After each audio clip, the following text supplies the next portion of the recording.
Je pense que c'est très important pour les entraîneurs qui sont là en Belgique de savoir comment ça se passe, de savoir comment un entraîneur comme Michel, qui travaille depuis longtemps dans le monde professionnel et qui a gagné plein de choses, de voir comment ça marche, comment on peut gérer son staff, comment on peut gérer ses adjoints, le rôle de chacun, et aussi montrer ce que les joueurs font au quotidien et ce qu'on établit pour un match de football, pour la préparation, ce que les joueurs doivent savoir de l'adversaire. Et je pense qu'aujourd'hui, par rapport à ce colloque, certaines personnes qui sont venues ont appris quelque chose et peut-être dans leur métier futur, ça va leur permettre de gérer leur staff, eux, d'une autre manière, plus un peu celle de Michel. J'aurais une autre question. Qu'est-ce que vous conseillez aux gens qui veulent s'initier à la formation d'entraîneur? Le conseil, si on peut le donner, c'est que ce métier d'entraîneur, ça demande beaucoup de travail.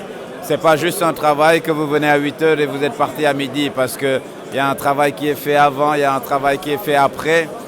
Moi, personnellement, depuis que je fais ce métier, je le savais déjà.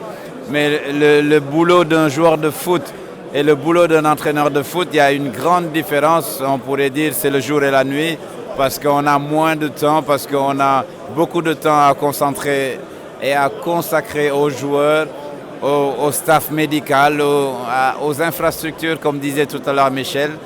Donc pour le milieu professionnel, il faut du temps, même pour le milieu amateur aussi, je pense qu'il faut du temps. Donc il faut d'abord aimer le foot, être passionné pour faire ce métier.